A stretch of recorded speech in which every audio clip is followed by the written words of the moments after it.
जय राधा माधवा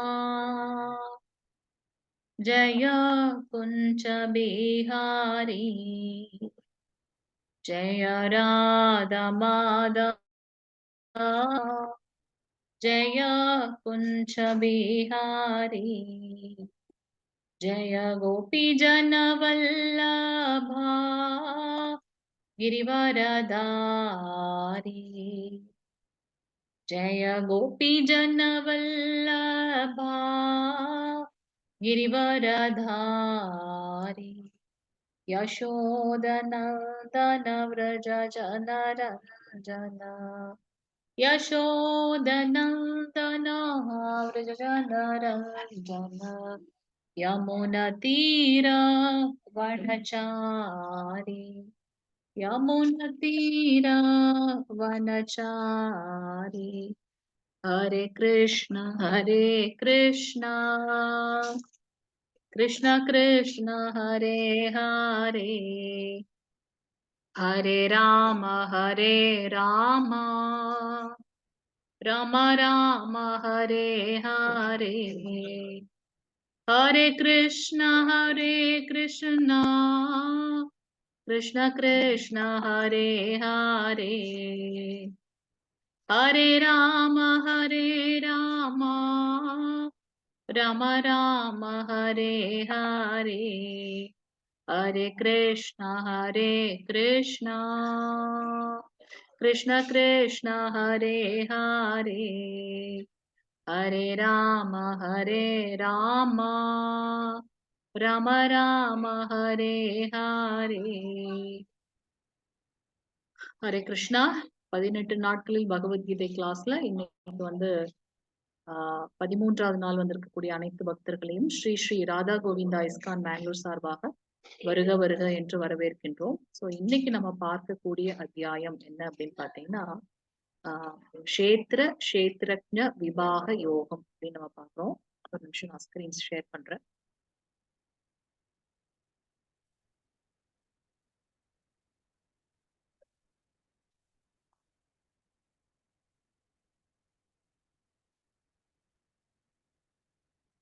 ஸ்கிரீன் தெரியுதுங்களா பிரபுஜி மாதாஜி? லோடின்னு காட்டுது இல்லைங்களா? ஒரு நிமிஷம்.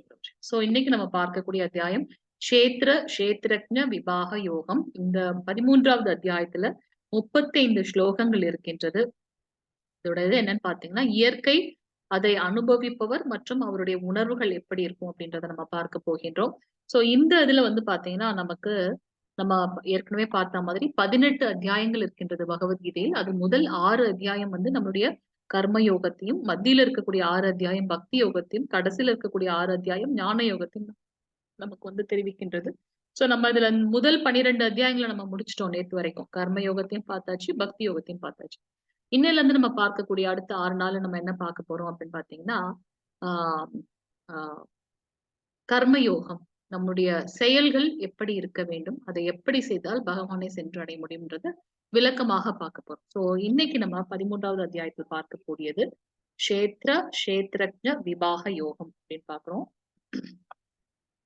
வாஸ்டர ஓம் நமோ பகவதே வாசுதேவாய ஓம் நமோ பகவதே வாசுதேவாய ஓம் நமோ பகவதே வாசுதேவாய ஓம் அஜ்ஞானதிமிராந்தஸ்ய ஞானாஞ்சனशलाकय चक्षुरुन्मीलितं येन तस्मै श्रीगुरवे नमः. श्रीचैतन्यमनोभीष्टं साग्रजातं सहगण रघुनाथान्वितं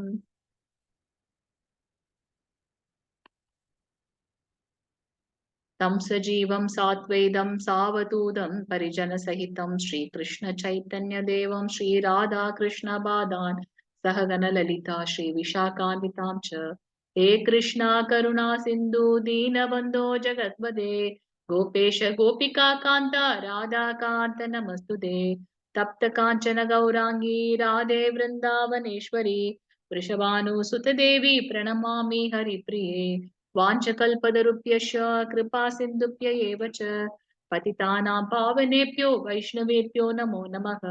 नमो ब्रह्मण्य देवाय को ब्रह्मण हिताय च जगत्हिताय कृष्णाय गोविन्दाय नमो नमः।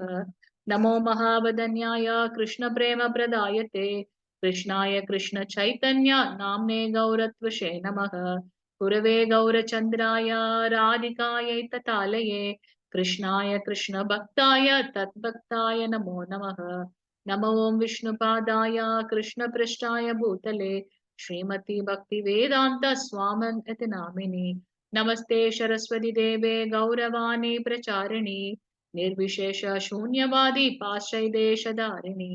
जय श्री कृष्ण चैतन्य प्रभु नित्यानंद श्री अद्वैत गदाधर श्रीवासादि गौर भक्त वृंद। हरे कृष्णा कृष्ण कृष्णा हरे हरे हरे राम राम राम हरे हरे। हरे कृष्णा। சோ நேத்து நம்ம 12வது அத்தியாயத்துல பார்த்தோம் பக்தி மற்றும் உருவமற்ற நிலை. அதாவது உருவத்துல பகவானை நினைத்து செய்யக்கூடிய பக்திக்கும் உருவம் அல்லாத பகவானை நினைத்து செய்யக்கூடியதுக்கும் என்ன வித்தியாசங்கள் இருக்குன்னு பார்த்தோம். பக்தியோட வளர்ச்சிகள் நிலை என்ன அப்படின்னு பார்த்தோம். அனன்ய பக்தி, எந்தவித எதிர்பார்ப்பும் இல்லாமல் கலப்படமற்ற ஒரு பக்தியை பகவானிடத்தில் செலுத்துவது. நம்மளுடைய எல்லா தியானமும் பகவான் மேலேயே இருக்கும். அடுத்தது பாத்தீங்கன்னா அனன்ய பக்தி பார்த்தோம்.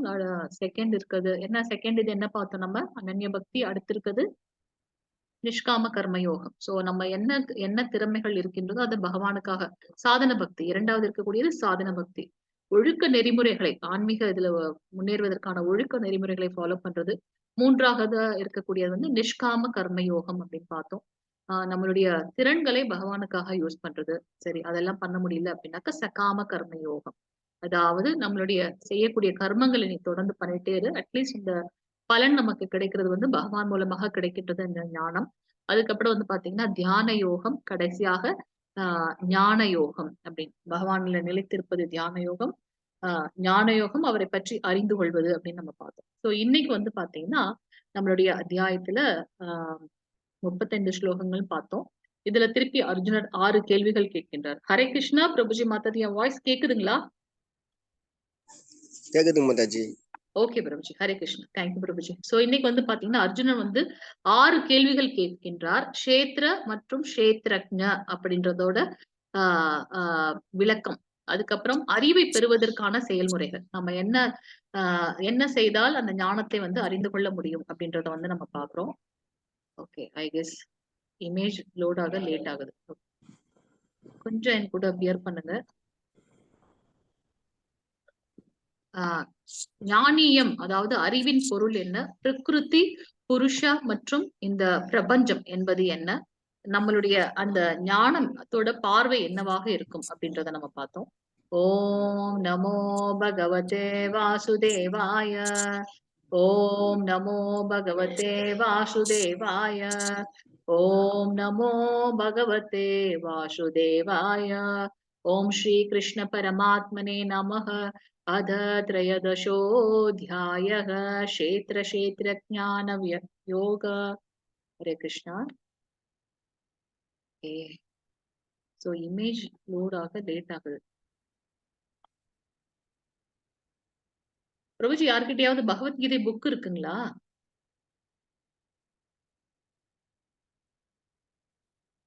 ஹரே கிருஷ்ணா.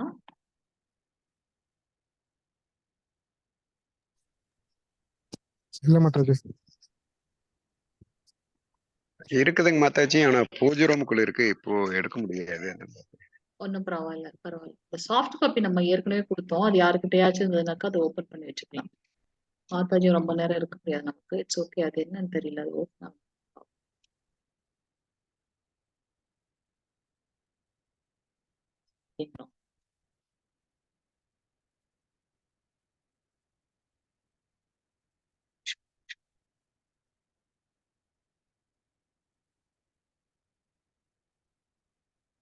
நான் சைமல்டேனியஸா இன்னொரு லைன்லயும் கனெக்ட் ஆகுறேன். ஏதோ உங்க கனெக்ட் இஷ்யூஸ் இருக்கு.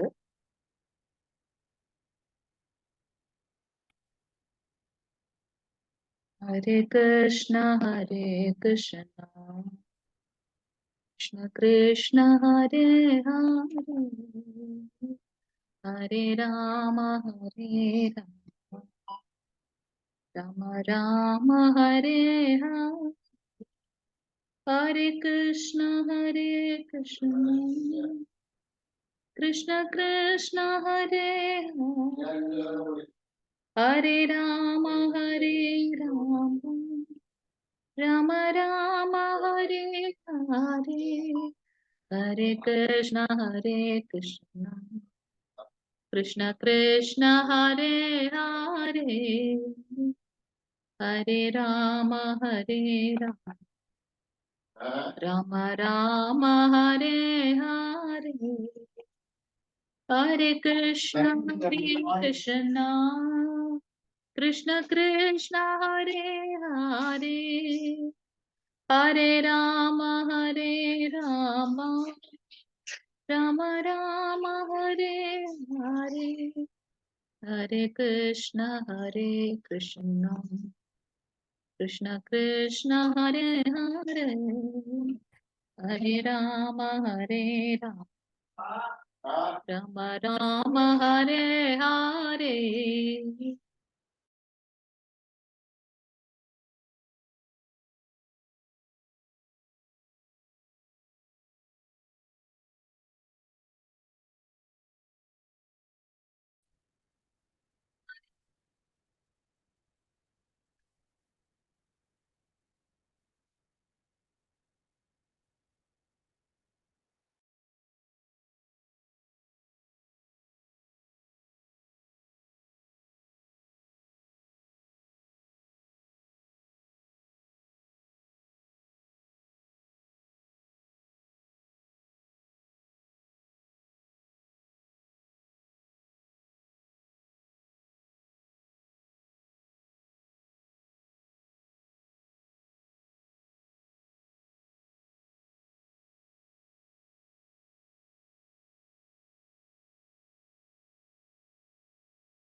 हरे कृष्ण माता जी।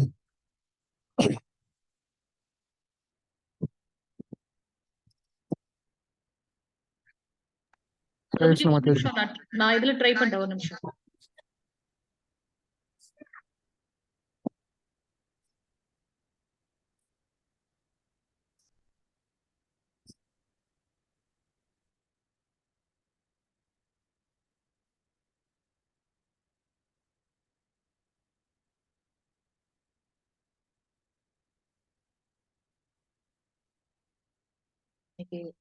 ஸ்கிரீன் தெரியுதுங்களா உங்களுக்கு?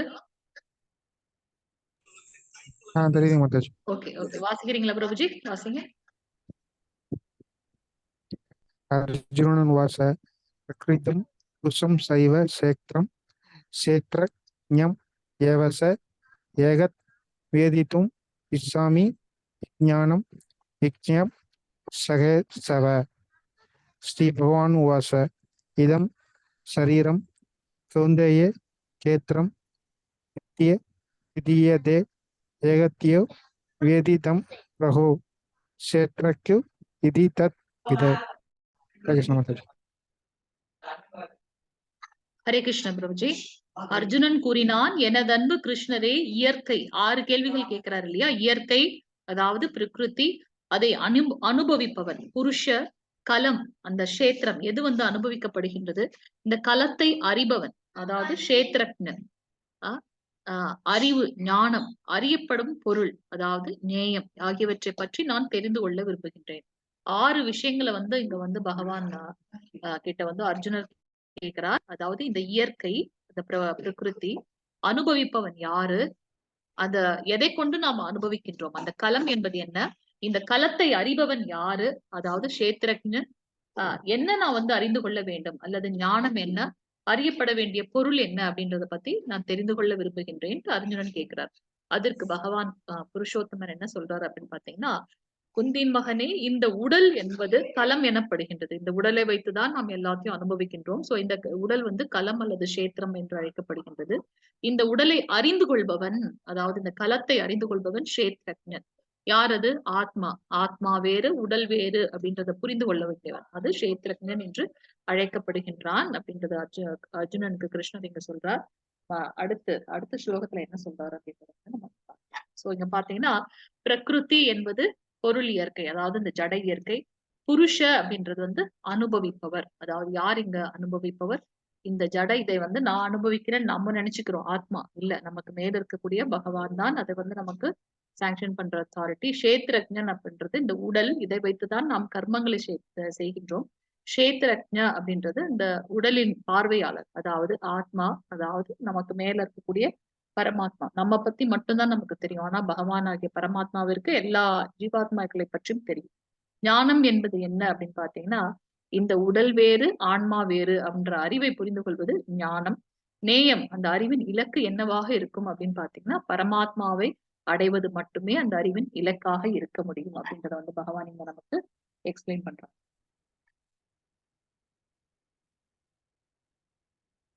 மூன்றாவது ஸ்லோகம் பிரபுஜி வாசிக்கிறீங்களா? ஹரே கிருஷ்ண மாதாஜி. ஹரே கிருஷ்ண பிரபுஜி. க்ஷேத்ரஜ்ஞம் சாபி மாம் வித்தி சர்வ க்ஷேத்ரேஷு பாரத க்ஷேத்ரஜ்ஞோ ஞானம் யத்தத் ஞானம் மதம் மம. ஹரே கிருஷ்ண மாதாஜி. ஹரே கிருஷ்ண பிரபுஜி. பரதகுல தோன்றலே, நானும் எல்லா உடல்களிலும் அறிபவனாக உள்ளேன் என்பதை புரிந்து கொள். உடலையும் அதனை அறிபவனையும் புரிந்து கொள்வதே ஞானம் என்று அழைக்கப்படுகின்றது. இதுவே எனது அபிப்பிராயம் அப்படின்றத வந்து பகவான் இங்க சொல்றார். சோ இங்க பாத்தீங்க அப்படின்னாக்கா, பகவான் கிருஷ்ணர் என்ன சொல்றாரு அப்படின்னாக்கா, ஞானம், அறிவு என்பது என்ன அப்படின்றதுக்கு வந்து பகவான் வந்து இங்க ஒரு உதாரணத்தை சொல்கின்றார். 5வது ஸ்லோகம் பிரபுஜி, 5வது ஸ்லோகம்.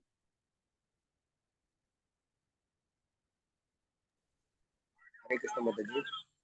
ஹரே கிருஷ்ண பிரபு. ஷிபிர் பகுதா கீதம் சந்தோபிர் விவிதை ருக்தக் பிரம்ம சூத்ர பதை சைவ ஏதுமத் விர் வினிஷ்டிதை. ஹரே கிருஷ்ண மாதாஜி. ஹரே கிருஷ்ண பிரபுஜி. செயல்களின் களம் மற்றும் செயல்களை அறிபவனை பற்றிய அறிவு பற்பல முனிவர்களினால் பல்வேறு வேத நூல்களில் விரிவாக விவரிக்கப்பட்டுள்ளது. அவர் இங்க நமக்கு என்ன எக்ஸ்பிளைன் பண்ண வராரு அப்படின்னு பாத்தீங்கன்னா, இந்த சாங்கிய யோகம், ஆத்ம தத்துவம், தன்னுணர்வு அப்படின்றது நிறைய இடத்துல வந்து சொல்லப்பட்டிருக்கு. ஆனா இந்த முக்கியமாக இந்த வேதாந்த சூத்திரத்துல எல்லாம் சொல்லப்பட்டிருக்கு.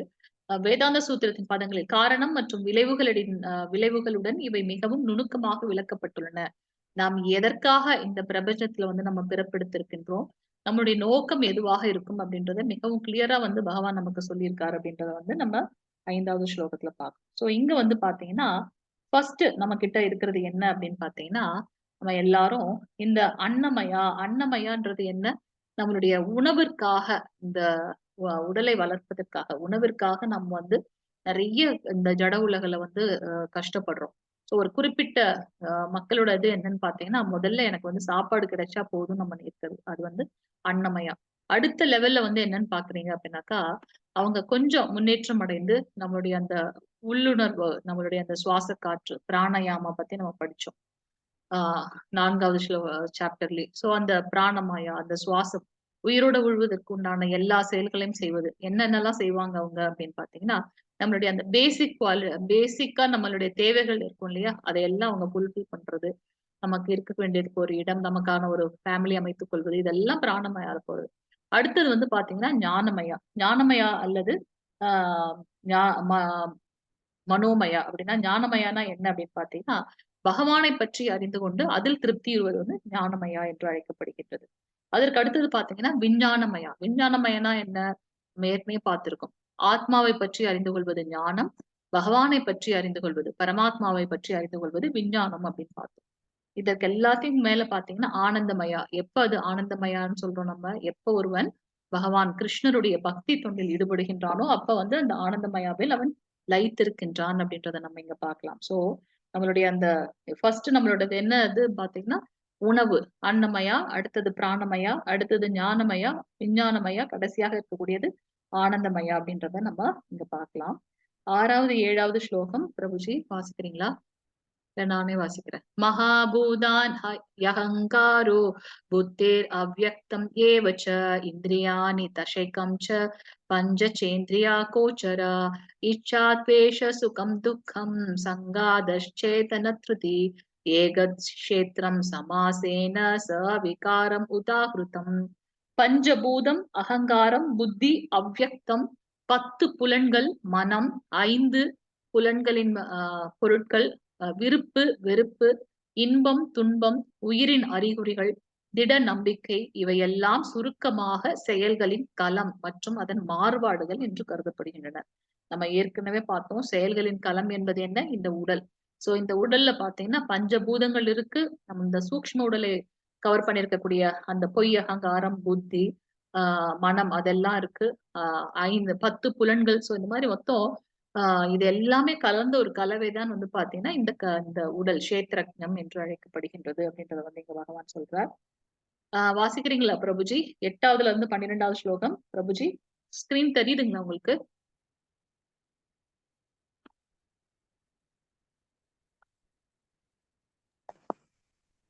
பிரபுஜி வாசிக்கிறீங்களா? மாதாஜி. வாசிங்க பிரபுஜி. அமானித்வம் அதம்பித்வம் அஹிம்சா சாந்திர் ஆர்ஜவம் ஆசார்யோபாசனம் சௌசம் ஸ்தைரியம் ஆத்ம வினிகிரஹ இந்திரியார்த்தேஷு வைராக்கியம் அனஹங்கார ஏவச ஜன்ம மிருத்யு ஜரா வியாதி துக தோஷானுக்ரஷ்ணம் அசக்திர் அனுபிஷ்வங்க புத்திர தரா யுகாதிஷு நித்யம் சசம சித்தத்வம் இஷ்டானி ஷோபத்திஷு மயி சானன்ய யோகேன பக்திர் அவ்ய விசாரிணி விவிக்த தேஷு சேவித்வம் அரதிர் ஜன சம்சதி அத்யாத்ம ஞான நித்யத்வம் தத்வ ஞானார்த்த தர்சனம் ஏத ஞானம் விதி புரோக்தம் தர்சனம் தத்வ ஞானத்த தர்சனம் ஏத ஞானம் விதி புரோக்தம்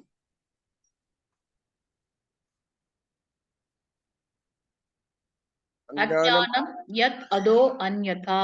ஹரே கிருஷ்ணா பிரபுஜி. தேங்க்யூ பிரபுஜி. இங்க வந்து பாத்தீங்கன்னா பகவான் கிருஷ்ணன் நமக்கு பக்தர்களுடைய குவாலிட்டிஸ் வந்து சொல்றாரு.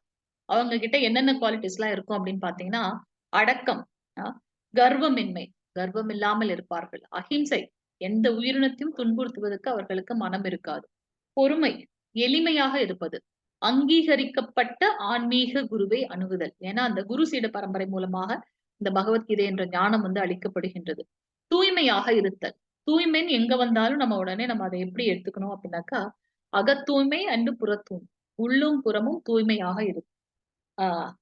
குளிக்கிறது, ஒழுங்கா ட்ரெஸ் பண்ணிக்கிறது, வைஷ்ணவ கலாச்சாரத்தை ஃபாலோ பண்றது, அந்த திலகமிடுதல், கண்டி மாலை போறது, புறத்தூய்மை, இதெல்லாம் புறத்தூய்மை. அகத்தூய்மை அப்படின்னு பாத்தீங்கன்னா யாருக்கும் கஷ்டம் கொடுக்காம இருக்கிறது. நம்ம நேத்து பார்த்தோம் இல்லையா பக்தன் எப்படி இருப்பான், மத்தவங்களையும் கஷ்டப்படுத்துறது இல்ல, மத்தவங்க நம்மள கஷ்டப்படுத்துறதுக்கும் அவங்க வந்து அலோ பண்றது கிடையாது. பக்தி தொண்டுல இருக்கிறது. அடுத்தவங்களை பற்றின ஒரு பொறாமை, கோபம், பயம், ஏக்கம் இதெல்லாம் இருக்காது. அதெல்லாம் வந்து பாத்தீங்கன்னா அகத்தூய்மை. தளராமை அப்படின்னாக்கா ஒரு முயற்சி எடுத்து அதுல கண்டிப்பா நம்ம வந்து வெற்றி அடைவோம். பகவான் கிருஷ்ணர் முழுமுதற் கடவுள், அவரை அடைவதே என்னுடைய லட்சியம் அப்படின்னு சொல்லிட்டு தளராமல் நிலையான பக்தி செய்வது. சுய கட்டுப்பாடு. சோ சுய கட்டுப்பாடு அப்படின்னு பாத்தீங்கன்னா சுய கட்டுப்பாடு. சோ இதுல வந்து பாத்தீங்கன்னா யாரையும் நம்மள ஆஹ் ஆஹ்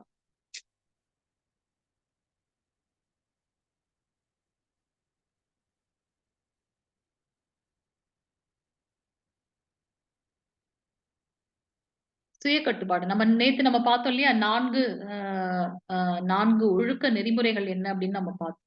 சோ அத வந்து பிறழாமல் ஃபாலோ பண்றது சுய கட்டுப்பாடு. புலனுகர்ச்சி பொருட்களை துரத்தல். இந்த ஜடப்பற்றோட இல்லாம இருக்கிறது. பொய் அகங்காரம் இல்லாமல் இருக்குது. நான் தான் உரிமையாளன், நான் தான் அனுபவிப்பாளன், கட்டுப்பாட்டாளன் இல்லாம இருக்கு. பிறப்பு, இறப்பு, முதுமை, நோய் அது வந்து நம்ம பார்த்தோம். நம்மளுடைய பிரைமரி மிசரிஸ்ன்னு பார்த்தோம். அதுல வந்து பாத்தீங்கன்னா எல்லாத்தையும் வந்து சரிசமமாக எடுத்துக்கொள்வது ஆகியவற்றின் துன்பத்தினை வந்து இது பண்ணாம இருக்கிறது. குழந்தைகள், மனைவி, வீடு மற்றும் இதர பந்தத்திலிருந்து விடுபட்டு இருத்தல் அப்படின்றத நம்ம பார்த்தோம். விருப்பு வெறுப்புகளில் சமநிலையில் இருத்தல், பகவான் மீதான நித்தியமான கலங்கமற்ற பக்தியில இருக்கிறது. தனிமையான இடங்களில் வாழ விரும்பப்படுவது. ஏன் அப்படின்னு பாத்தீங்கன்னா எவ்வளவுக்கு எவ்வளவு நம்ம மத்த இதுல வந்து அட்டாச்சா இருக்குமோ அதற்கு ஏற்றார் மாதிரி நமக்கு அந்த கர்ம பந்தங்கள்ல ஈடுபடுவோம். அதனால எல்லா இடத்துலயும் நம்ம வந்து கலங்கமற்ற பக்தி பண்ணுவது, தனிமையா வாழ விரும்புதல், பொதுமக்களிடமிருந்து விலகி இருத்தல். அதுக்கப்புறம் வந்து பாத்தீங்கன்னா ஆத்ம ஞானத்தின் முக்கியத்துவத்தை ஏற்று பரம சத்தியத்தை அறிவதற்கான தத்துவ ஆய்வு. ஏன் நான் ஏன் இங்க வந்து கஷ்டப்படணும், பகவான் கிடத்தில் சென்று சேர்வதற்கான வழிமுறைகள் என்ன, அதெல்லாம் வந்து ஃபாலோ பண்றது. ஆஹ் இது எல்லாமே வந்து பாத்தீங்கன்னா பகவான் ஞானமாக அறிவிக்கின்றார். இதுதான் வந்து உண்மையான ஞானம். நம்ம வந்து நிறைய படிச்சிருக்கதோ, டபுள் டாக்டரேட் வாங்குறதோ அதெல்லாம் வந்து ஞானம் இல்ல. இதெல்லாம் இருக்கிறதே வந்து ஞானம். இவற்றை தவிர மற்றவை அனைத்துமே வந்து அறியாமை அப்படின்றது வந்து இங்க பகவான் கிருஷ்ணன் நமக்கு சொல்றார். பிரபுஜி 13வது ஸ்லோகம் வாசிக்கிறீங்களா? ஹரே கிருஷ்ணா. பிரபுஜி நானே வாசிக்கிறேன் பிரபுஜி, இன்னும் 10 நிமிஷம் தான் இருக்கறனால. ज्ञेयं यत्तत् प्रवक्ष्यामि यज्ञात्वामृतम् अश्नुते அநாதிமத்பரம் பிரம்ம ந சத்தன்னாசத் உச்யதே. தற்போது எதை அறிவதால் நீ அமிர்தத்தை சுவைப்பாயோ அந்த அறியப்படும் பொருளை நான் உனக்கு விளக்குகின்றேன். ஆரம்பம் இல்லாததும் எனக்கு கீழ்ப்பட்டதும் பிரம்மன் ஆத்மா என்று அழைக்கப்படுவதுமான அது ஜட உலகின் காரணம் மற்றும் விளைவுகளுக்கு அப்பாற்பட்டு விலகுகின்றது. சோ இப்ப வந்து பகவான் என்ன சொல்றாரு அப்படின்னாக்கா, இதை அறிந்து கொள்வதன் மூலமாக நாம் அமிர்தத்தை சுவைப்பது போல ஃபீல் பண்ணுவோமா நம்ம. அது மட்டுமல்ல, இது வந்து பகவானுக்கு கீழ்ப்பட்ட ஒன்று அப்படின்றத வந்து சொல்றார். நம்ம பார்த்தோம் பகவான் கிருஷ்ணர் முழுமுதற் கடவுள் 3 ரூபங்களில் வந்து வியாபித்திருக்கின்றார். பரபிரம்மம், பரமாத்மா, பரம புருஷர் அப்படின்னு. சோ இங்க வந்து பாத்தீங்கன்னா பகவான் அந்த ஞானத்தை வந்து நமக்கு சொல்ல போறாங்க. 15வது ஸ்லோகம். சர்வேந்திரிய குணாபாசம் சர்வேந்திரிய விவர்ஜிதம் அசக்தம் சர்வ புருச்சைவ நிர்குணம் குண போக்திருச்ச. எல்லா புலன்களுக்கும் மூல காரணம் பரமாத்மாவே. இருப்பினும் அவரிடம் புலன்கள் கிடையாது. அவரே எல்லா உயிர்வாழிகளையும் பராமரிப்பவர். இருப்பினும் அவர் பற்றற்றவராக உள்ளார். அவர் இயற்கையின் குணங்களுக்கு அப்பாற்பட்டவர். அதே சமயத்தில் ஜட இயற்கையின் எல்லா குணங்களுக்கும் அவரே எஜமானவர். நமக்கும் பகவான் கிருஷ்ணருக்கும் நிறைய வேறுபாடுகள் இருக்கின்றது. சோ அவர் தான் எல்லாத்தையும் குணங்களோட வியாபித்ததே அவராக இருந்தாலுமே அவர் அந்த குணங்களுக்கு கட்டுப்பட்டவர் அல்ல. சோ அது போல அவரே எல்லா உயிர்வாழிகளையும் பராமரிப்பவர். இருப்பினும் அவர் பற்றற்றவராகவே இருக்கின்றார். அவர் இயற்கையின் குணங்களுக்கு அப்பாற்பட்டவர் என்பதையெல்லாம் நாம் இங்க பார்க்கிறோம். என்ன அந்த இயற்கையின் குணம்? தமோகுணம், ரஜோகுணம், சத்வகுணம் அப்படின்றத நமக்கு பார்க்கிறோம். 16வது ஸ்லோகம். பஹிர் அந்தஸ்ச பூதானாம் அச்சரம் சரம் ஏவச்ச சூஷ்மத்வாத் தத் அவிக்னேயம் தூரஸ்தம் சாந்தி கேஷதத். பரம உண்மை எல்லா உயிர்வாழிகளின் உள்ளும் புறமும் உள்ளார். அசைவன மற்றும் அசையாதவற்றிலும் உள்ளார். அவர் சூட்சுமமானவர் என்பதால் ஜடப்புலன்களின் வலிமையால் காண்பதற்கோ அறிவதற்கோ அப்பாற்பட்டவர். மிக மிக தொலைவில் இருப்பினும் அவர் அனைவரின் அருகிலும் இருக்கின்றார். சோ பகவான் பரம உண்மை, பூரண சத்தியம் இல்லையா? அவர் இருப்பது உண்மை. சோ நம்ம அவர்கிட்ட இருந்து வந்த துகள் என்பது உண்மை. சோ எல்லா உயிர்வாழிகளுக்குள்ள உள்ளரையும் வெளியும் பகவான் இருக்கின்றார். அசையும் அசையாதவற்றிலும் பகவான் இருக்கின்றார். சூட்சுமமானவர், கண்ணுக்கு தெரியாதவர், புலப்படாதவர். இந்த இந்த ஊனமான புலன்களை யூஸ் பண்ணி பகவானை அறிந்து கொள்வது மிகவும் மூடத்தனம் ஆக்சுவலி. சோ ஜட புலன்களின் வலிமையால் அவரை காண்பதற்கோ அல்லது அறிந்து கொள்வதற்கோ ஏதுவாகப்பட்டவர் அல்ல. அவர் எல்லாத்துக்கும் அப்பாற்பட்டவர். ரொம்ப தூரத்துல இருந்தாலும் அவர் அனைவரின் அருகிலும் உள்ளார். பரமாத்மா ரூபத்தில் எல்லாருடைய இதயத்திலும் இருக்கின்றார் அப்படிங்கிறத நம்ம பார்க்கலாம். 18வது ஸ்லோகம். ஜோதிஷாமபி தஜ்யோதிஸ்தமஸ பரம் உச்யத ஞானம் ஞேயம் ஞானகம்யம் ஹ்ருத் சர்வஸ்ய விஷ்டிதம். பிரகாசிக்கும் பொருள்கள் எல்லாவற்றின் மூலம் அவரே. அவர் ஜடத்தின் இருட்டிற்கு அப்பாற்பட்டவராகவும் தோன்றாதவராகவும் உள்ளார். அவர் அறிவாகவும் அறியப்படும் பொருளாகவும் அறிவின் இலக்காகவும் உள்ளார். அவரே வேதங்கள். அந்த வேதங்களை புரிந்து கொள்ள நம்ம ட்ரை பண்றோம். அவரே அறிவு, அறியப்படும் பொருள். அவரை தெரிந்து கொள்வதன் மூலமாக வேற எதுவும் தெரிந்து கொள்ள வேண்டிய அவசியம் இல்லை. நம்மளுடைய ஞானம் என்னவாக இருக்கும்? பகவானை பற்றி தெரிந்து கொண்டு அவரிடம் அடைக்கலம் போவதாக இருக்கும். அதுதான் நம்மளுடைய இலக்கு. சோ அவர் ஒருத்தருடைய ஹிருதயத்திலும் பகவான் வீற்றிருக்கின்றார் அப்படிங்கிறத பார்க்கலாம். 19வது ஸ்லோகம். இதி கஷேத்திரம் ததாஜ்ஞானம் நேயம் சோக்தம் சமாசக மத்பக்த ஏதத் விஜ்ஞாய மத்பாவயோ பத்யதே. இவ்வாறாக செயல்களின் களம் அது என்ன? இந்த உடலை யூஸ் பண்ணிதான் நம்ம நம்மளுடைய கர்மங்களை செய்கின்றோம். அதனால இது இந்த உடல் பாத்தீங்கன்னா கஷேத்திர. அறிவு என்பது என்ன? பகவானை எப்படி அடைவது? எங்கிருந்து வந்தோம், அவருக்கு என்ன நம்ம தொண்டுகள் செய்யணும், அது அறிவு, ஞானம். அறியப்படும் பொருள், யாரை பற்றி அறியப்பட வேண்டும்? பகவானை பற்றி அறிந்து கொள்ள வேண்டும். நேயம் ஆகியவை சுருக்கமாக என்னால் விவரிக்கப்பட்டன. எனது பக்தர்கள் மட்டுமே இவற்றை முழுமையாக புரிந்து கொண்டு எனது இயற்கையை அடைய முடியும். பகவானுடைய பக்தர்களால மட்டும்தான் இதை புரிந்து கொண்டு அவருடைய அந்த கோலோக விருந்தாவனத்தை அடைய முடியும்.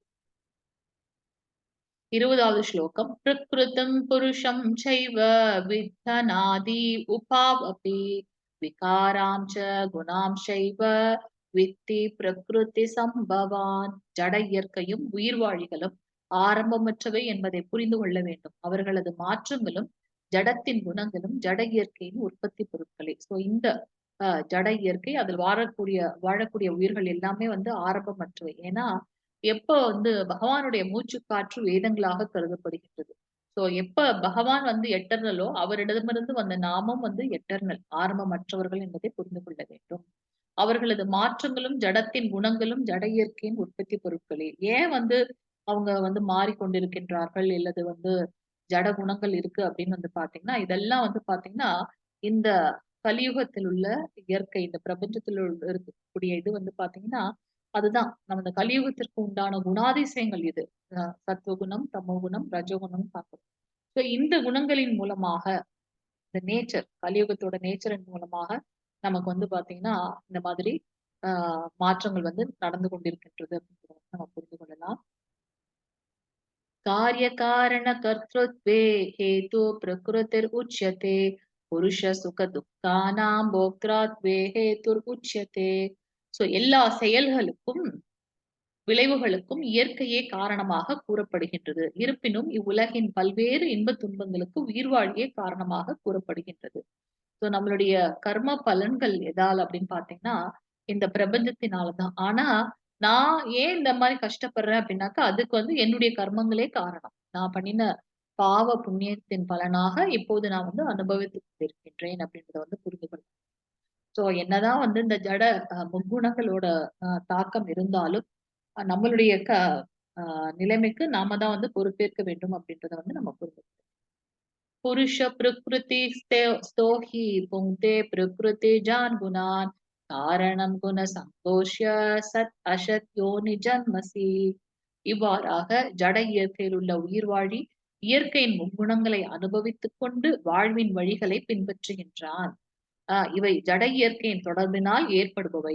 இவ்வாறு பல்வேறு இனங்களில் அவன் நன்மை தீமைகளை சந்திக்கும். நமக்கு நம்ம ஏற்கனவே பார்த்தோம் 3 குணங்கள். அந்த 3 குணங்கள் மேன்மையாக மற்ற நிறைய குணங்கள் இருக்கு. ஆனா முதன்மையாக கருதப்படுவது இந்த முக்குணங்கள் அப்படின்னு பாக்குறோம். சோ இந்த முக்குணங்களின் மூலமாக நம்மளுடைய வாழ்க்கையோட நிலைமை அமைந்திருக்கின்றது அப்படின்றத நம்ம பார்க்கலாம். சோ இவ்வாறு பல்வேறு இனங்களில் அவர் நன்மை தீமைகளை சந்திக்கின்றார். ஒரு 84 லட்சம் மனித பிறப்புகள் பிறப்புகள் இருக்குன்னு பாக்குறோம். அதுல வந்து 4 லட்சம் மனிதர்களுக்கு உண்டான பிறப்பே இருக்கு அப்படின்றத நம்ம பார்க்கிறோம். சோ அந்த அந்த குணங்களுக்கு ஏற்ப நம்மளுடைய பலன்கள் இருக்கின்றது. उपदृष्टानुमन्दाच कर्ता भोक्ता महेश्वर பரமாத்மேதி சாப்யுக்தோ தேஹே அஸ்மின் புருஷ பர. இருப்பினும் இவ்வுடலில் மற்றொருவரும் இருக்கின்றார், அவர் தெய்வீக அனுபவிப்பாளர். சோ நம்ம நினைச்சுக்கிறோம் நான் தான் இதை அனுபவிக்கின்றேன். இல்ல, நமக்குள்ளார இருக்கக்கூடிய பகவான் தான் தெய்வீக அனுபவிப்பாளர். அவரே இறைவன், பரம உரிமையாளர். மேற்பார்வையிட்டு அனுமதி வழங்குபவரும் பரமாத்மா என்று அறியப்படுபவரும் அவரே அப்படின்றத வந்து நம்ம புரிந்து கொள்ளலாம். 24வது ஸ்லோகம். ய ஏவம் வேத்தி புருஷம் பிரகிருதிம் ச குணை சஹ சர்வதா வர்த்தமானோபி நஷ பூயோபிஜாயத்தே. ஜட இயற்கை, உயிர்வாழி, குணங்களுடனான இவற்றின் உறவு ஆகியவற்றை பற்றிய இந்த தத்துவத்தை புரிந்து கொள்பவன் நிச்சயமாக முக்தி அடைகின்றான். அவனது தற்போதைய நிலை எவ்வாறு இருந்தாலும் சரி, அவன் மீண்டும் இங்கே பிறவி எடுப்பதில்லை. சோ இந்த ஜட இயற்கை, இந்த பிரபஞ்சத்தோட இயற்கை, அதுல வாழக்கூடிய அந்த உயிர்வாழி, நம்முடைய அந்த முக்குணங்கள், இவற்றின் இந்த இந்த பிணைப்புகள், இந்த அட்டாச்மெண்டால ஒருத்தன் எவன் புரிந்து கொள்கின்றானோ, இதெல்லாம் வந்து ஒரு தற்காலிகமான ஒன்று, பகவானை அடைவது மட்டுமே நம்மளுடைய குறிக்கோள் அப்படின்றத புரிந்து கொண்டு இந்த ஜட இயற்கையில் இருந்து கொண்டே நிலையற்ற இந்த வாழ்க்கையை புரிந்து கொண்டு பகவானுடைய சேவகன் என்ற ஞானத்தை எவன் ஒருவன் பெற்று இருக்கின்றானோ அவன் நிச்சயமாக முக்தி அடைகின்றான். அவனது தற்போதைய நிலை எப்படி இருந்தாலும் அவன் மீண்டும் இங்கே பிறவி எடுப்பதில்லை. மிகவும் பாவகரமான செயல்களை செய்பவனாகவே இருந்தாலுமே கூட இந்த ஞானத்தை அறிந்திருப்பதன் மூலமாக அவன் இந்த உலகில் மீண்டும் பிறப்பி எடுப்பதில்லை. 25வது ஸ்லோகம். தியானேனாத்மனி பஷ்யந்தி கேசித் ஆத்மானம் ஆத்மனா அந்யே சாங்கேன யோகேன கர்ம யோகேன சாபரே. தங்களுக்குள் இருக்கும் பரமாத்மாவினை சிலர் தியானத்தினாலும், சிலர் ஞானத்தை வளர்த்துக் கொள்வதாலும், வேறு சிலர் பலனை எதிர்பாராது செயல்படுவதாலும் காண்கின்றனர். நமக்குள்ள இருக்கக்கூடிய அந்த பரமாத்மாவோட ரூபத்தை 3 விதத்துல வந்து நம்ம பார்க்க முடியும். ஒண்ணு, அவரை நினைத்து தியானம் பண்றது. இன்னொன்னு வந்து அவரை பற்றி அறிந்து கொள்வது, ஞானத்தை வளர்த்துக் கொள்வது. மற்றொன்று வந்து எந்த பலனையும் எதிர்பார்க்காமல் அவர்களுக்கு கர்மங்களை செய்வது அப்படின்றது வந்து புரியுது. 26வது ஸ்லோகம். அன்யேத்வ ஏவம் அஜானந்த ஸ்ருத்வான் ஏப உபாசதே தேபி சாதி தரத்யேவ மிருத்யும் ஸ்ருதி பரயாயனா. வேறு சிலர் ஆன்மீக ஞானத்தில் ஆழ்ந்த அனுபவம் இல்லாத போதிலும், எனக்கு இந்த ஞானம் எல்லாம் தெரியாதுப்பா, எனக்கு அதை புரிந்து கொள்ளக்கூடிய தகுதியும் அல்ல அப்படின்னு யாரு நினைச்சிட்டு இருக்காங்களோ அவங்க மற்றவர்களிடத்தில், அவர் ஏற்கனவே சொல்லியிருக்காரு, அங்கீகரிக்கப்பட்ட ஆன்மீக குருவை பக்குவமாக தொண்டு செய்து அவருக்கு அணுகி நம்ம வந்து கேள்விகளை கேட்டு ஞானத்தை வந்து விருத்தி செய்து கொள்ள வேண்டும் அப்படின்றத நம்ம முந்தைய அத்தியாயங்கள்ல பார்த்தோம். சோ இங்க வந்து பாத்தீங்கன்னா எப்ப வந்து இந்த மேற்கூறப்பட்ட செயல்களை செய்ய முடியல அப்படின்னாக்கா, நம்மளுடைய பகவானை பத்தின ஞானத்தை அதை கற்றறிந்த ஒரு அறிஞர்களிடம் சரணடைவதன் மூலமாக தெரிந்து கொள்ளலாம். இந்த படத்துல வந்து பாத்தீங்கன்னா கபில தேவர் சாக்ஷாத் பகவான் ஸ்ரீ கிருஷ்ணருடைய ஒரு அவதாரமாக கருதப்படுகிறது. கபில தேவர் தன் தாயான தேவகூதி அவங்களுக்கு வந்து பாத்தீங்கன்னா இந்த ஆத்ம ஞானத்தை வந்து வழங்குகின்றார் அப்படின்றத வந்து பாக்குறோம். சோ எப்ப எனக்கு அந்த ஞானம் தன்னாலேயே என்னால புரிந்து கொள்ள முடியலையோ அப்ப வந்து மற்றவர்களை அணுகலாம். யார் அவங்க தூய வைஷ்ணவர்களாக இருக்க வேண்டும். அவர்களிடத்தில் அந்த ஞானத்தை அறிவதன் மூலமாக, அதனாலதான் கடைசியாக இருக்கக்கூடிய 6 அத்தியாயங்கள் ஞான யோகம் சொல்றோம். சோ பகவானை பத்தின ஞானத்தை கேட்டு அறிவதன் மூலமாக, அவர்களுக்கு தொண்டு புரிவதன் மூலமாக நம்ம வந்து பாத்தீங்கன்னா பிறப்பு இறப்பின் வழியினை கடந்து செல்ல முடியும். சோ அந்த பிறப்பு இறப்பை வந்து யாரு நமக்கு வந்து முக்தி கொடுக்க முடியும்? சாக்ஷாத் பகவான் கிருஷ்ணன் தான். யாவத் சஞ்சயாதே கிஞ்சித் சத்வம் ஸ்தாவர ஜங்கமம் க்ஷேத்ர க்ஷேத்ரஜ்ஞ சம்யோகாத் தத்வித்தி பரதர்ஷப.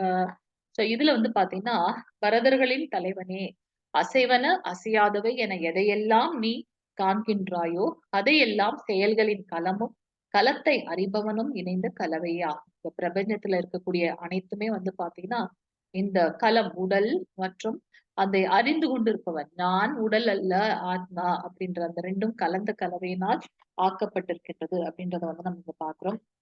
28வது ஸ்லோகம். சமம் சர்வேஷு பூதேஷு திஷ்டந்தம் பரமேஸ்வரம் வினஷ்யத்வ அவினஷ்யந்தம் ய பஷ்யதி ச பஷ்யதி. எல்லா உடல்களிலும் ஜீவாத்மாவுடன் இணைந்து பரமாத்மாவை காண்பவனும், அழியக்கூடிய உடலில் இருக்கும் ஆத்மாவும் பரமாத்மாவும் அழிவடைவதில்லை என்பதை புரிந்து கொள்பவனுமே உண்மையில் என்னை காண்பவன். பகவானை பத்தின ஞானம் நமக்கு எப்ப இருக்கும் அப்படின்னு பாத்தீங்கன்னா, சாட்சாத் பகவான் ஸ்ரீ கிருஷ்ணர் பரமபுருஷர் 3 ரூபங்களில் வியாபித்திருக்கின்றார். நமக்கு இந்த அழியக்கூடிய உடல்ல பாத்தீங்கன்னா ஆத்மாவும் இருக்கின்றார், பரமாத்மாவும் இருக்கின்றார் அப்படின்ற ஞானத்தை எவன் ஒருவன் புரிந்து கொண்டிருக்கிறானோ அவன் உண்மையில் பகவானை பற்றி அறிந்தவனாக கருதப்படுகின்றான். 29வது ஸ்லோகம். சமம் பஷ்யந்தி சர்வத்ர சமவஸ்திதம் ஈஸ்வரம் நஹி நஸ்யாத்மனாத்மானம் ததோ யாதி பராம் கதிம். பரமாத்மா எல்லா இடங்களிலும் எல்லா உயிர்வாழிகளிலும் சமமாக வீற்றிருப்பதை காண்பவன் தனது மனதால் தன்னை இழிவுபடுத்திக் கொள்வதில்லை. இவ்வாறு அவன் தெய்வீக இலக்கை அணுகுகின்றான். எதற்காக இந்த ஹோமிசைட் சூசைட்லாம் நடக்குது? ஏன்னா நம்மளை பத்தின ஞானம் நமக்கே இல்லை. அது எப்ப அறிய வருகின்றது? அப்ப நாம் ஒரு தெளிவை அடைவோம் அப்படின்றத நம்ம இங்க பார்க்கலாம். சோ எல்லா உயிர்வாழிகளிலும் சமமாக பகவான் வீற்றிருப்பதை தன்னுடைய மனதால் தன்னை இழிவுபடுத்த அந்த ஞானத்தை அறிந்து கொண்டிருப்பவன் தன்னை பத்தின அந்த இன்ஃபீரியாரிட்டி காம்ப்ளெக்ஸ் இருக்காது. அவன் தெய்வீக இலக்கை அணுகுகின்றான் அப்படின்றத நம்ம இங்க பார்க்கலாம். சோ பிரகிருத்யைவ ச கர்மாணி கிரியமானானி சர்வஷ ய பஷ்யதி ததாத்மானம் அகர்த்தாரம் ச பஷ்யதி. எவன் ஒருவன் ஜட இயற்கையினால் படைக்கப்பட்ட உடலே எல்லா செயல்களையும் செய்கின்றது என்பதையும் ஆத்மா எதையும் செய்வதில்லை என்பதையும் காண்கின்றானோ அவனே உண்மையில் காண்கின்றான். சோ இங்க பாத்தீங்கன்னா நம்ம ஆத்மா என்பது வேறு, பரமாத்மா என்பது வேறு, இந்த உடல் வேறு அப்படின்றத அறிந்து கொள்பவன் உண்மையில் அவனுடைய அந்த தன்னுணர்வு அல்லது ஆத்ம ஞானத்தை அடைகின்றான் அப்படின்றத பார்ப்போம். 33வது ஸ்லோகம். யதா சர்வ கதம் சம்ஷ்யாத் ஆகாஷம் நோபலப்யதி சர்வத்ராவஸ்திதோ தேஹே ததாத்மானோபலிப்யத. எங்கும் நிறைந்திருந்தாலும் தனது நுண்ணிய இயற்கையினால் ஆகாயம் எதனுடன் கலக்காமல் இருக்கின்றது, அதுபோல பிரம்மனின் பார்வையில் நிலை பெற்றுள்ள ஆத்மா உடலில் அமைந்திருந்தாலும் உடலுடன் கலப்பதில்லை. எப்படி ஒரு இடத்துல சூரியன் உதயமாகனா அது எல்லா பிரபஞ்சத்துக்கும் ஒளியை தருகின்றது, அது போல நம்முடைய ஆத்மா 5 விதமான வாயுக்களினால் சூழப்பட்டு இதயத்தில் இருக்கு. அதனால இந்த உடல் முழுவதும் பாத்தீங்கன்னா அந்த இருள் அகன்று நம்மளுடைய வேலை நடக்குது. எப்ப இந்த ஆத்மா இந்த உடலை விட்டு போகின்றதோ அப்ப இதெல்லாம் இருள் அடைந்து ஒரு ஜட உடலாக மாறுகின்றது அப்படின்றத நம்ம இங்க பார்க்கலாம். சோ இங்க என்ன சொல்லப்பட்டிருக்குன்னா, எப்படி பகவான் அந்த மேகம் வானத்துலதான் இருக்கு, ஆனா அது பாத்தீங்கன்னா ஆகாயத்தோட கலப்பது இல்லை அப்படின்றத நம்ம இங்க பார்க்கலாம். அது போல பிரம்மனின் பார்வையில் நிலை பெற்றுள்ள இந்த ஆத்மா உடலிலே இருந்தாலும் கூட இந்த உடல் வேறு, ஆத்மா வேறு. அந்த ஞானத்தை அறிந்திருப்பவன் சிறந்த ஞானியாக கருதப்படுகிறது. லாஸ்ட் ஸ்லோகம். யதா பிரகாஷ யத்யேக கிருத்ஸனம் லோகம் இமம் ரவி க்ஷேத்ரம் க்ஷேத்ரி ததா கிருத்ஸனாம் பிரகாஷ யதி பாரத. பரதனின் மைந்தனே, ஒரே ஒரு சூரியன் இந்த பிரபஞ்சம் முழுவதையும் பிரகாசமாக்குவதை போல உடலினுள் இருக்கும் ஆத்மா தனது உணர்வினால் உடல் முழுவதையும் பிரகாசப்படுத்துகின்றான். க்ஷேத்ர க்ஷேத்ரஜ்ஞோர் ஏவம் அந்தரஞான சக்ஷுஷா பூத பிரகிருதி மோஷம் ச ஏவதுர்யாந்தி தே பரம். உடலுக்கும் உடலின் உரிமையாளனுக்கும் இடையிலான இந்த வேறுபாட்டை ஞான கண்களை கொண்டு அறிந்து ஜட இயற்கையின் பந்தத்திலிருந்து முக்தி பெறுவதற்கான வழிமுறையையும் புரிந்து கொண்டவர்கள் பரம இலக்கினை அடைகின்றார்கள் அப்படின்றத நம்ம இங்க பாக்குறோம். ஓம் தத் சதிதி ஸ்ரீமத் பகவத்கீதாசு உபனிஷத்சு பிரம்ம வித்யாயாம் யோக சாஸ்திரே ஸ்ரீ கிருஷ்ணார்ஜுன சௌவாதே க்ஷேத்ர க்ஷேத்ரஜ்ஞ யோகோ நாம த்ரயோதோஷோத்யாயः. ஹரி ஓம். சோ இன்னையோட இதுல நம்ம என்ன பார்ப்போம் அப்படின்னாக்கா, அர்ஜுனன் 6 கேள்விகளை கேட்கின்றார். இந்த உடல் என்பது என்ன, கஷேத்திரம் என்பது என்ன, அதுதான் களம் என்று சொல்கிறோம். அதுக்கப்புறம் பாத்தீங்கன்னா அதை அனுபவிப்பாளர் யார், இந்த இயற்கையோட குணம் எப்படி இருக்கின்றது, எதை பற்றி நாம் அறிந்து கொள்ள வேண்டும், எவ்வாறு அறிந்து கொள்வது, அந்த அறியப்பட வேண்டிய பொருள் என்ன அப்படின்றத பத்தி 6 கேள்விகளை கேட்கிறார். அதற்கு பகவான் ஆன்சர் கொடுக்கிறார். அறிவை எப்படி பெறுவதற்கான சிறந்த அறிவு என்பது என்ன என்றதையும் அவர் சொல்லியிருக்கார். ஞானீயம் என்பது அறிவின் பொருள். பிரகிருதி, புருஷா மற்றும் இந்த பிரபஞ்சம், அதை பத்தி இதை பார்த்தோம். நம்மளுடைய அறிவின் பார்வை என்னவாக இருக்கணும் அப்படின்னு பாத்தீங்கன்னா, பகவானே முழுமுதற் கடவுள் என்பதை அறிந்து கொண்டு அவருக்கு சேவகம் செய்து பக்தி தொண்டு ஆற்றுவதே மிகவும் உயர்ந்த ஞானம் அப்படின்றத நம்ம பார்க்கலாம். வாஞ்ச கல்பதருப்பிய கிருபா சிந்துப்பிய ஏவச்ச பதிதானா பாவனேப்பிய வைஷ்ணவேப்பிய நமோ நமக அனந்த கோடி வைஷ்ணவ விருந்தே கி ஜெய். நாமாச்சாரிய ஸ்ரீ ஹரிதாஸ் தாக்கூர் கி ஜெய். ஜெகத்குரு ஸ்ரீல பிரபாதி கி ஜெய். நிதாய் கௌர பிரேமானந்தே. ஹரி ஹரி போல். ஹரே கிருஷ்ணா. ஹரே கிருஷ்ணா மாதாஜி பிரபுஜி. இன்னையோட செஷன்ல ஏதாவது டவுட் இருக்குங்களா? ஹரே கிருஷ்ணா.